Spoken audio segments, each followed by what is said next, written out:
suis uni à la nuit sans limite, à la nuit. Mienne, belle, mienne. Nuit, nuit de naissance qui m'emplit de mon cri, de mes épis, toi qui m'envahis, qui fait houle, qui fait houle tout autour, et fume, est fort dense, et mugit, est la nuit, nuit qui gît, nuit implacable, et sa fanfare, et sa plage en haut, sa plage partout, sa plage bois, son poids est roi, et tout ploie sous lui, sous plus ténu qu'un fil, sous la nuit, la nuit.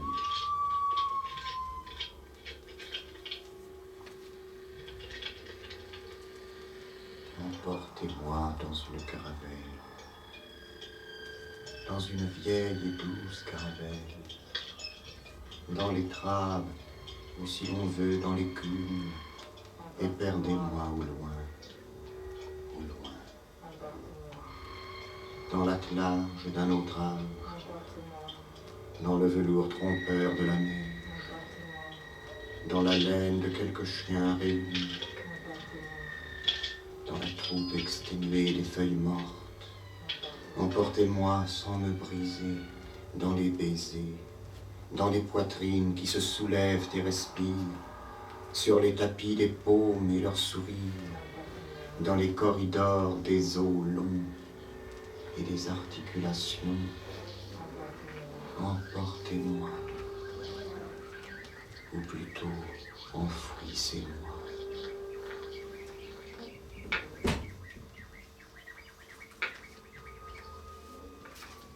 Rends-toi, mon cœur, nous avons assez lutté, et que ma vie s'arrête. On n'a pas été des lâches, on a fait ce qu'on a pu. Oh mon âme, tu pars ou tu restes? Il faut te décider. Ne me tâte pas ainsi les organes, tantôt avec attention, tantôt avec égarement. Tu pars ou tu restes? Il faut te décider. Moi, je n'en peux plus. Seigneur de la mort, je ne vous ai ni blasphémé, ni applaudi. Ayez pitié de moi. Voyageur déjà de tant de voyages sans valise, sans maître non plus, sans richesse, et la gloire s'en fut ailleurs.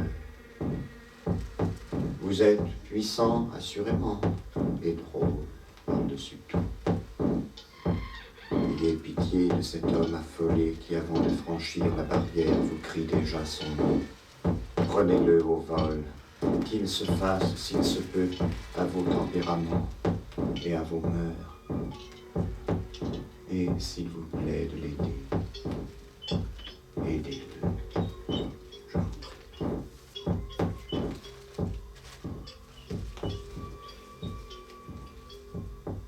Le malheur, mon grand laboureur, le malheur, assois-toi, repose-toi, reposons-nous un peu, toi et moi.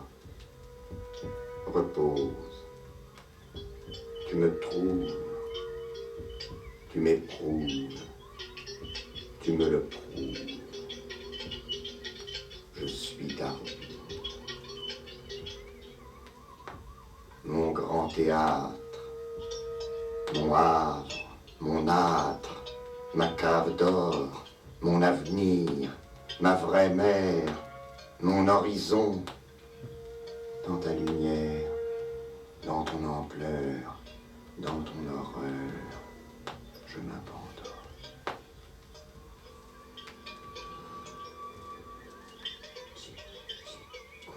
Étendant les mains hors du lit, Plume fut étonné de ne pas rencontrer le mur.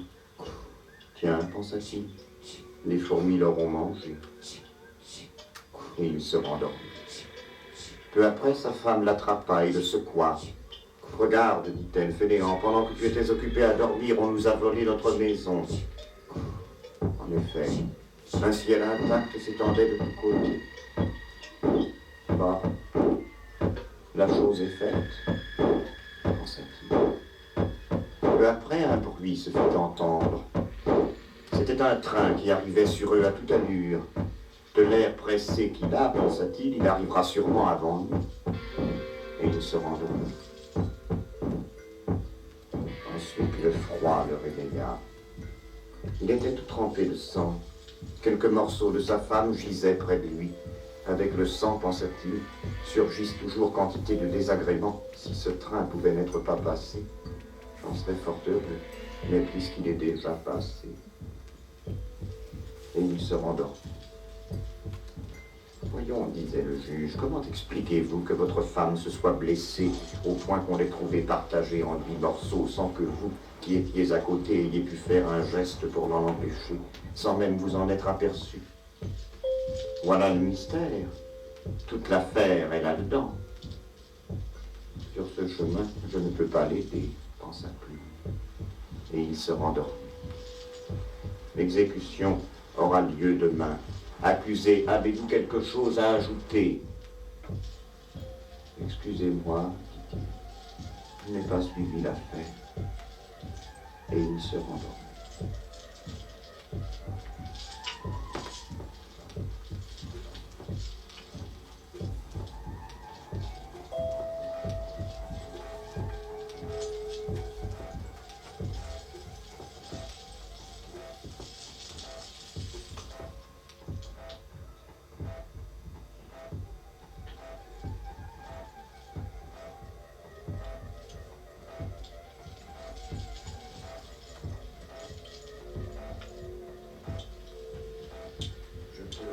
Voir quelqu'un sans le battre.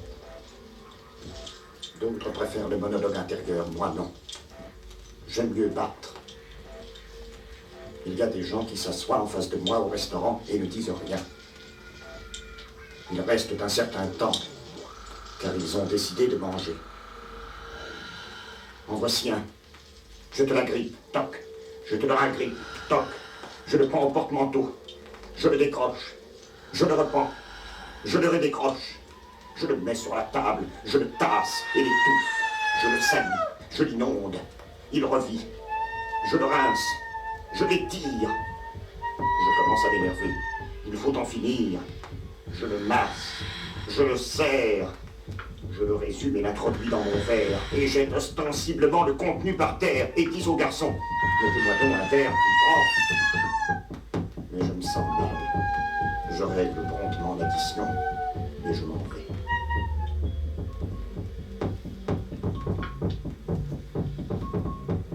Il l'envarouille et l'endosque contre terre. Il le rague et le roupette jusqu'à son drâle. Il le pratelle et le libuque et lui barufle les ouillets. Il le tocarde et le marmine. Le manage Paris et ripara. Enfin, il les corcobalisse. L'autre hésite, s'espudrine, se défesse, se torse et se ruine. C'en sera bientôt fini de lui. Il se reprise et s'enmargine. Mais en vain, le cerceau tombe qui a tant roulé. Abra, abra, abra. Le pied a failli, le bras a cassé, le sang a coulé. Fouille, fouille, fouille. Dans la marmite de son ventre est un grand secret. Les verres alentours qui brûlent dans vos mouchoirs.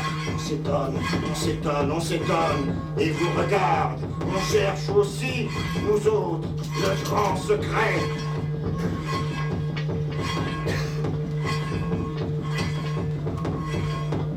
Je vous construirai une ville avec des loques. Je vous construirai sans plan et sans ciment un édifice que vous ne détruirez pas. Espèce d'évidence écumante surprendra et gonflera, il viendra vous près au nez et au déjeuner, partez donc aux arabes et vos bing. avec de la fumée, avec de la dilution de brouillard et du son de peau de tambour. Je vous assoirai des forteresses, écrasant des superbes, des forteresses faites exclusivement de remous et de secousses, contre lesquelles votre ordre multimillénaire et votre géométrie tomberont en falaise et galibatia et poussière de sable sans raison. Là, là, là sur tous, néant sur les vents, oui, je crois en Dieu. Certes, il n'en sait rien. Toi, semelle inusable, pour qui n'avance pas au monde étranglé, ventre froid, non pas symbole, mais néant. Je contre, et te garde de crever. Antoine, vous m'entendez? Antoine, je vous arracherai ce que vous avez refusé en crâne. Le venin du serpent et son fidèle compagnon, fidèle, et l'esprit va sa juste valeur. Frères, les frères palais, suivez-moi avec confiance. Les dents du loup ne lâchent pas le loup, c'est la chair du mouton qui lâche. Dans le noir, nous verrons clair, mes frères. Dans le labyrinthe, nous trouverons la voie droite. Casse, où est ta place ici? Géneuse, piseuse, pour casser, pour les gémissantes, comme tu vas sentir les cordages, quand tu t'écarteras, comme je vais t'écarteler.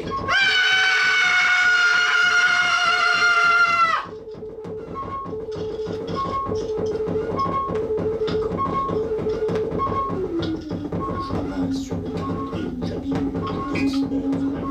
de l'air, véhicule d'hiver, ton épouvantable son, ta présence, et le vent en un instant sur ma diarrhée, ta droite et insurmontable cathédrale, me projetant, non comme homme, mais comme obus dans la voie verticale, tu viendras.